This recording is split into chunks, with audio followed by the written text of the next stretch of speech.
Hi guys, wanted to talk about an experience I had a couple of weeks ago. I just met a friend of mine for a coffee, and it took me back to something that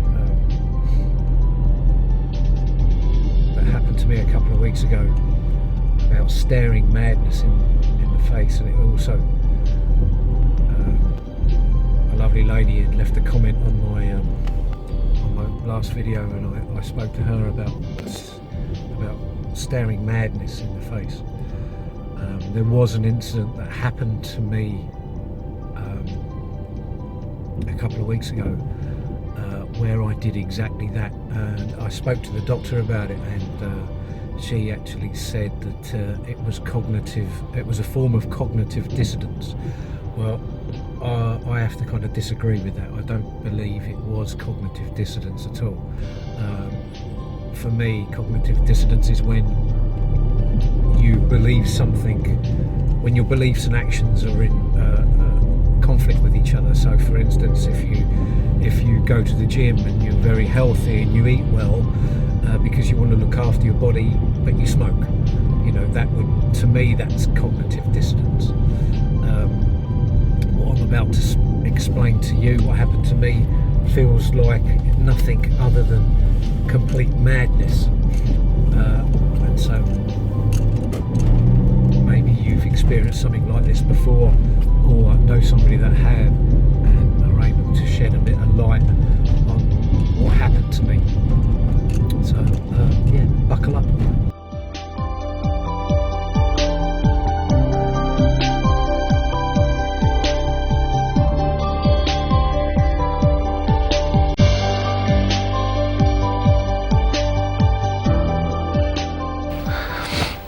Hi guys, welcome to another video.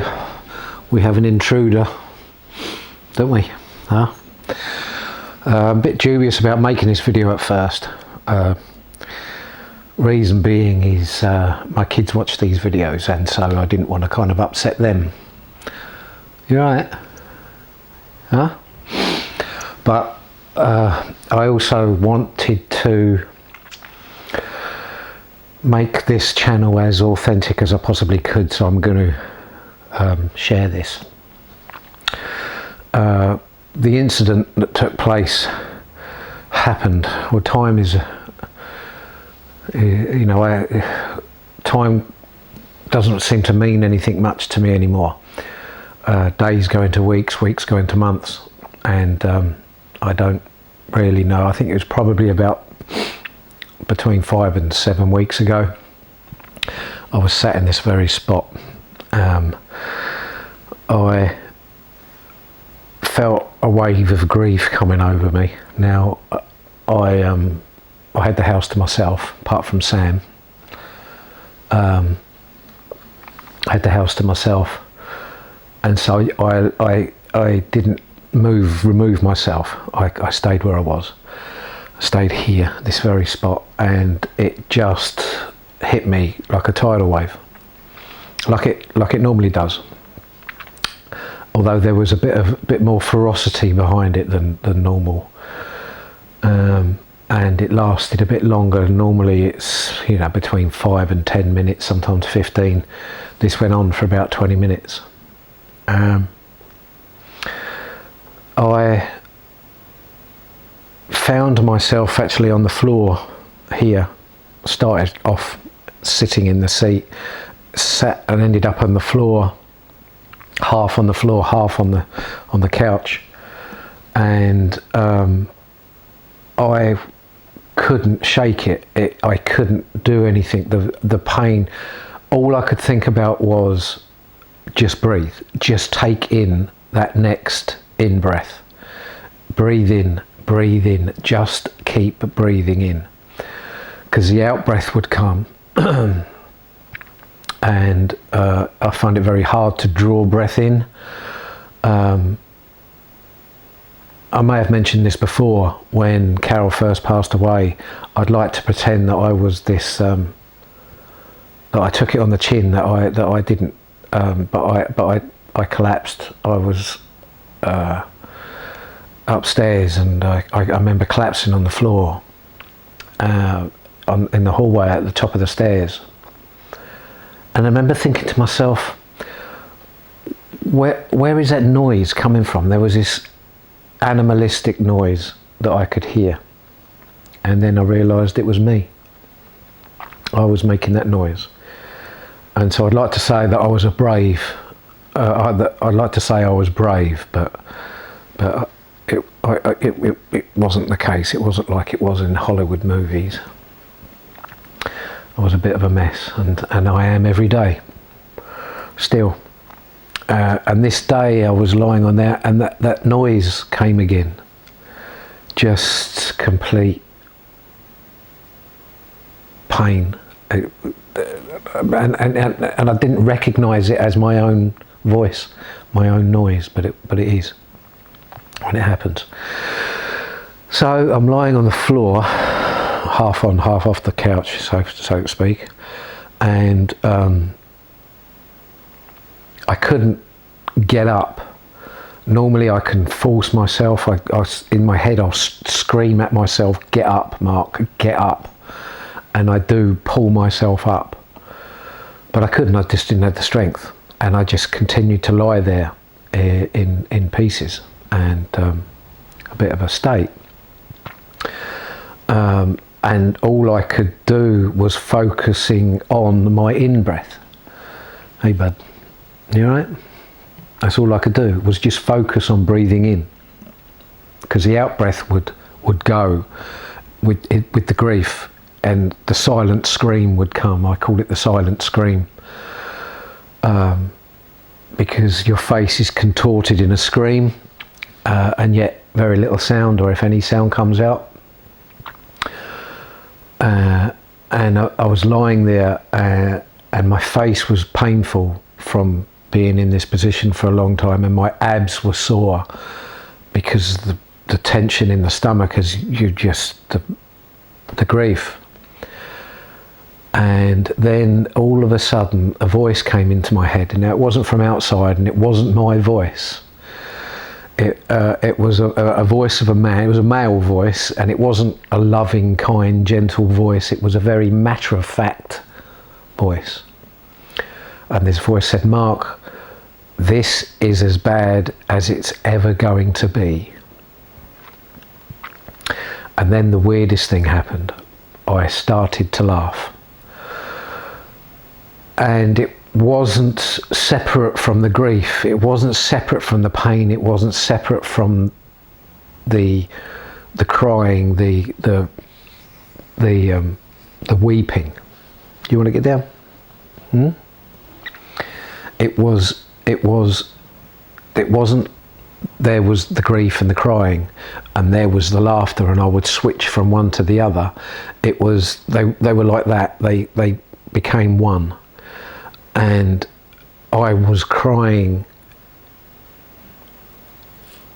The grief was horrendous, and I was laughing hysterically at the same time. And I'd never experienced anything like this before in my life. And I felt like I was staring madness in the face. It felt like if I didn't survive this moment, then I was going to end up mad, insane. And it was I didn't know which way it was going to go. And then I felt fear, because I'm not frightened of dying. I'm not frightened of dying at all. In fact, me and death, when the day happens, will be best buddies. I shall shake his hand, and he can put his arm around me. But that's out of my hands. That when that happens, it happens, and that's fine. So it wasn't a fear of death, but it was a fear of complete annihilation of my soul, if you like, of my my very being was in jeopardy at that time. And there was no cognitive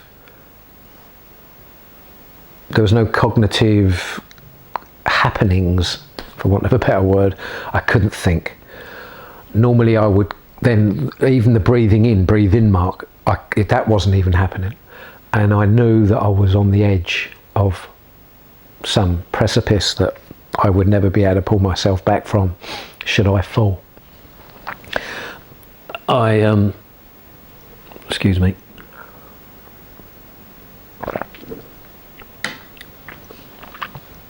I was lying on the floor right here where I am. And then my hands moved.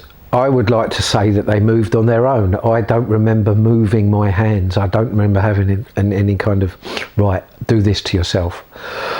My hands came up to my chest, and I had that familiar feeling in the palms of my hands that I do when I do Reiki, and I found that I was Reikiing myself. And it started to pass. At one moment I was staring at madness, and it was right in my face. The next minute I was able to pick myself up and sit back down, and then try to come to terms with what had happened.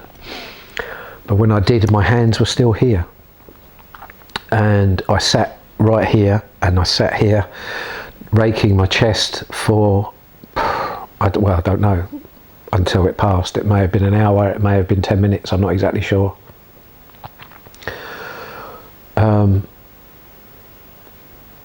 And that was what happened to me. My doctor said, it's cognitive dissonance. But I'm not exactly sure that is true.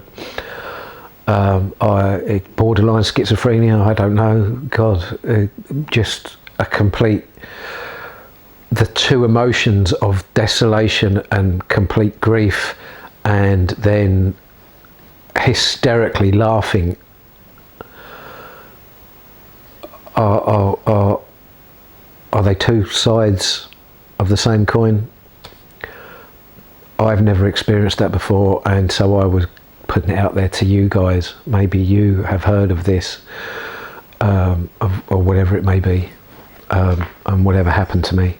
I wouldn't wish it on anyone, because it's extremely confusing at a time when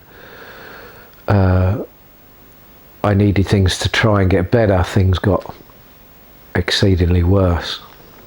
Didn't they, Sam? You were there, weren't you, buddy? Yeah, you were. So that's it, really. Madness or cognitive dissonance. I tend to go on the side of madness, I think. It certainly felt that way. And if I hadn't have Reiki'd myself when I did, what would have happened to my mind, I have no idea. But I'm still here, aren't we, buddy? We're still here, and we're still going.